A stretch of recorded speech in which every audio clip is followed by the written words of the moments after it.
Sean bienvenidos a otro episodio de Tripas de Gato en YouTube.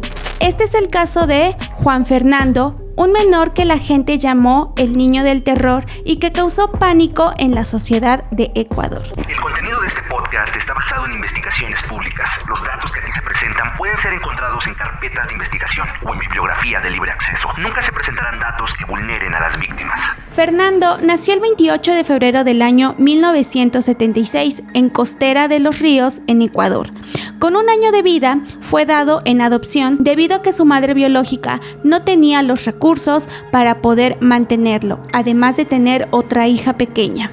Fernando fue entregado a Olivio, un hombre que debido a su trabajo pasaba la mayor parte de sus días fuera de casa. Por su parte, su esposa Zoila padecía de artritis y sordera, dejando a Fernando siempre en su ausencia como el jefe de la casa y hacerse responsable de su madre. A la edad de 3 años le diagnosticaron un tumor en la cabeza, que no le causaba ningún mal, pero esto había dificultado sus problemas del habla. Pasó el tiempo y a los 5 años, sin mayor trascendencia, comenzó a hablar con normalidad. En esta etapa, a manera de juego, dejó ver cuáles eran sus verdaderos gustos. Le gustaba recortar revistas simulando que era dinero y armas, y le decía a su papá que algún día tendría todo ese dinero. Según algunos vecinos testigos, dijeron que la conducta de Fernando era agresiva, pues en cuanto empezó a andar en bicicleta, le gustaba atropellar gatos y algunas veces ahorcarlos. Según palabras de Olivio, la relación con Fernando era muy buena, hasta aquel día que una niña llegó a las puertas de su casa.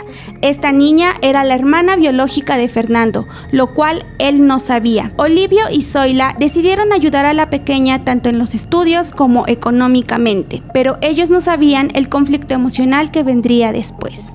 Aquella niña un día le dijo a Fernando que ella era su verdadera hermana y que no tenía por qué decirles padres a esos señores que no le habían dado la vida, que mejor los tendrían que matar para quedarse ellos con su dinero y regresar con su madre. Fernando, asustado porque no sabía que él era adoptado, enfrentó a sus padres y desde ahí no volvió a ser el mismo. Tan solo tenía 7 años y aquel hecho había sido traumático para él. El amor de sus padres aún seguía siendo el mismo, pero él empezó a comportarse de manera rebelde. Aunque académicamente se destacaba por ser inteligente y tener buenas notas, su conducta siempre le dejaba reportes en la escuela. A los 10 años comenzó a desafiar a la autoridad, se metía a casas a robar dinero para conseguir algunos dulces, y así fue su vida lejos de la escuela que por decisión propia abandonó. Fue sorprendido en repetidas ocasiones robando autopartes y a pesar de que ya tenía un historial como delincuente juvenil, jamás podían seguirle el rastro, ya que cada vez que lo detenían él daba datos falsos y por esto no podía ser detenido o dar con él. Con 15 años parecía que había encontrado un lugar al cual podía pertenecer. Entró a una pandilla donde habían 10 jóvenes los cuales tenían la misma edad que él. Lo que solían hacer, además de robar, era frecuentar sitios como bares, discotecas y salones de juego. Además de que por fin él había conseguido algo que desde niño añoraba: un arma que un agente en alguna ocasión le dio. Además, su fama era tal que rápidamente se convirtió en el líder de aquella pandilla. Cabe destacar que sus padres tenían conocimiento de todos sus comportamientos y detenciones, pero ellos no le hacían nada por miedo a que cambiara o fuera aún más rebelde. Por eso lo dejaban hacer siempre lo que quisiera. Por su parte, Olivio se refugiaba en su trabajo abandonando la casa, y Zoila, por lo que padecía, no podía reprender a Fernando y dejaba que él hiciera lo que quisiera. Hasta este punto es la única información que se tiene sobre su infancia, ya que algunas personas aseguran que todo documento sobre este caso desapareció o fue destruido sin saber por qué motivo. Algunos medios de comunicación se encargaron de hacer algunos datos públicos que solamente eran para uso de las autoridades, y por eso también se llegaron rumores sobre sucesos que hasta la fecha no se sabe si fueron reales o no. Fue hasta el 22 de noviembre del año 1991 que la pandilla del terror, como ahora se conocía, había abordado un taxi después de haber estado en una discoteca. Dentro del vehículo, Fernando sacó el arma 9 milímetros y le disparó al chofer en la cabeza. Uno de los jóvenes comenzó a manejar hasta llegar a un lugar retirado para abandonar el cuerpo. El cuerpo del taxista había sido encontrado al día siguiente y al parecer el responsable no mostraba miedo o arrepentimiento, pues solo pasó una semana para que cometiera su segundo asesinato. Fernando, junto a su banda y después de haber ingerido bebidas alcohólicas, visitó a un amigo que se llamaba Cristian, que trabajaba en una estética y era travesti. Solían frecuentarlo ya que con él se cortaban el cabello. Con ganas de seguir la fiesta, Charlie les dijo que fueran a su casa para seguir bebiendo. Estando ahí, tuvo un enfrentamiento con Fernando y él sacó su arma para dispararle en la cabeza. Esto solo sería el comienzo de una serie de asesinatos que realizó hacia taxistas y homosexuales con un patrón similar y que al momento de encontrar los cuerpos dejaba al descubierto un posible asesino serial. Todas las víctimas tenían por carro un San Remo, pues era más fácil de conducir y poder huir en él. Presentaban un balazo en la cara con la misma arma y eran encontrados en lugares alejados del centro. Esto trajo miedo a la sociedad, pues cada vez se oía más respecto a asesinatos y las autoridades tenían pocas pistas, pues para el 14 de diciembre ya iban 5 taxistas encontrados en las mismas condiciones. Poco tiempo después anunciaban el hallazgo de 4 personas homosexuales asesinadas de la misma forma. Las autoridades organizaron un escuadrón para obtener alguna pista que los llevara al culpable. Esto consistía en poner a alguien que sirviera de carnada en un taxi con las mismas características con las cuales solían encontrar a las víctimas. No lograron detener al responsable, pero sí algunas pistas. Detuvieron a un integrante de la pandilla que intentaba asaltar al policía encubierto. Con su detención, cayeron más jóvenes que a su vez fueron hablando. Por la presión bajo la cual estaban sometidos los jóvenes, decidieron hablar y decir quién era el autor de los asesinatos, además de ser su líder. El 9 de enero del año 1992, cuando las autoridades tocaban a la puerta de la casa de Fernando, como no abrían, algunos policías entraron por un tragaluz. Este daba directo al cuarto de Fernando, pensando que él estaba en la cama. Para su sorpresa, no era él. Fernando, alertado por las sirenas y el ruido que se escuchaba, lanzó una granada ocasionando el derrumbe de una pared que cayó sobre algunos policías y después comenzó a disparar, lo que ocasionó que en el enfrentamiento su madre muriera alcanzada por una de estas balas. Después de 15 minutos lograron someter a Fernando y ya detenido fue trasladado al penal García Moreno. Los medios de comunicación que estaban ahí captaron el momento y las primeras palabras de Fernando, que fueron las siguientes: "Quiero dejar en claro que mi nombre es Juan Fernando Hermosa Suárez y que el 28 de febrero cumplo 16 años".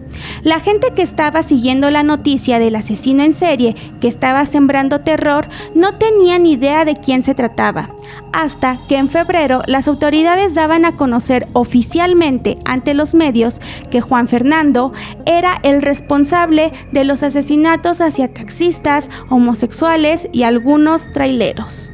Ahora lo llamaban el niño del terror. Con esto salieron a la luz algunas declaraciones que hizo, como la siguiente: "Les pedía que se quedaran quietos, que no les iba a pasar nada, pero eso no ocurrió.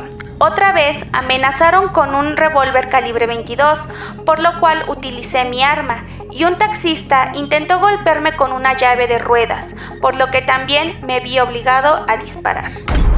Según algunas investigaciones, a pesar de que toda la banda era cómplice al saber qué es lo que pasaba y en ocasiones ayudaban, Fernando era el único que podía disparar, poniendo como principal móvil el robo, según las autoridades.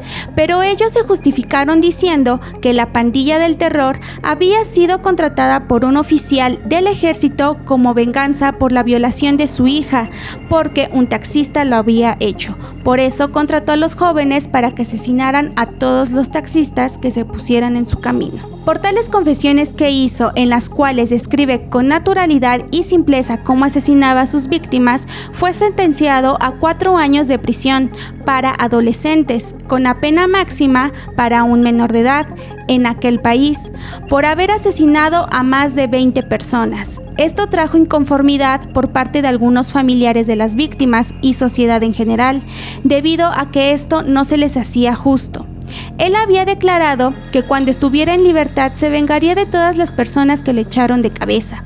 Su presencia dentro de este centro era motivo de admiración y respeto para algunos jóvenes, pero después de 2 años y meses en prisión, en compañía de 10 jóvenes, logró escapar, con ayuda de su novia, quien ingresó un disfraz para que se diera a la fuga, además de un arma. Tras la fuga, un policía murió y Fernando logró su cometido, para establecerse ahora en Colombia. El gusto le duró muy poco, pues nuevamente lo detuvieron y ahora solo le quedaba cumplir con el resto de su sentencia. En el año 1996, por fin quedaría en libertad y empezó otra vida junto a su padre en otra ciudad, pero todo indicaba que alguien le estaba siguiendo la pista, pues el 28 de febrero, día de su cumpleaños número 20, había sido hallado a orillas del río Aguarico con señales de tortura. Tenía la cara destrozada con un machete y disparos. La historia de vida de Fernando no fue lo que comúnmente se suele escuchar, un ambiente violento, y es que aquí el único factor que puede influir en su comportamiento fue el hecho traumático de enterarse de que era adoptado, trayendo consigo una serie de comportamientos violentos al no sentir que encajaba en una familia. Por su parte, sus padres, a pesar de brindarle todo, siempre dejaban que hiciera lo que quisiera, como si se tratara de un convenio para que él ya no se sintiera mal, pero ahora sabemos que esto lo llevó a tomar malas decisiones. Según el examen psicológico que se le realizó, su conducta hace notar la ausencia que sentía por parte de sus padres al dejarlo solo la mayor parte de su vida, pues su padre, al tener un trabajo que le demandaba mucho tiempo fuera de casa, y su madre, una mujer con sordera y artritis, hicieron que Fernando tuviera la responsabilidad de hacerse cargo de la casa aún siendo pequeño, lo cual puede explicar el por qué él era el líder de sus amigos, pues estaba acostumbrado a mandar y que no le mandaran. Además, empezó a rodearse de gente adulta que le facilitaba las cosas y permisos para que delinquiera, como el agente que le dio el arma, sin dejar pasar las veces que algunas autoridades no lo detuvieron en algunos atracos porque eran sus amigos. Sin embargo, Fernando siempre estuvo consciente de que lo que hacía estaba mal y que debía tener un castigo por ello, por lo cual no era una persona enferma que necesitara ayuda, simplemente buscaba hacerse respetar y de cierta forma demostrar que podía salir adelante solo, aún sin unos padres biológicos, o al menos eso es lo que hacía parecer. En cuestión de menores infractores, nadie voltea a analizar el origen de los hechos, pues es necesario que el principal señalamiento de la conducta criminal debe ser hacia los antecedentes, porque ahí es donde radica el problema. En este caso fue la crianza, y es que muchas veces suena broma, pero no siempre tiene que haber violencia para que un niño sea agresor. La falta de interés, cariño, atención y más por parte de las personas que los cuidan es la clave para entender estos comportamientos. Fernando ejercía violencia en contra de los animales, que, como en el capítulo anterior se mencionó, pudo haber sido un foco de alerta para saber qué es lo que realmente pasaba por su cabeza. Con todo esto que escuchamos, se demuestra que las palabras sí pueden causar cambios en la salud mental y emocional de las personas, pero sobre todo cuando son niños, y que los niños pueden convertir en asesinato un grito de atención o ayuda. Este fue el caso de Juan Fernando Hermosa, el adolescente asesino serial que a su corta edad causó terror en Ecuador, catalogándolo como el niño del terror, teniendo más víctimas que edad. Y así llegamos al final de otro episodio. ¿Qué les pareció? Dejen sus comentarios para que podamos saber qué opinan de este caso. No olviden suscribirse, darle like y activar la campanita para que les lleguen las notificaciones de todo nuestro contenido aquí en YouTube. También chéquense los archivos oscuros por si quieren saber de otros temas. Chequen todas las redes de Tripas de Gato y sin más que decir, yo soy Beth y recuerden que lo esencial es invisible a los ojos.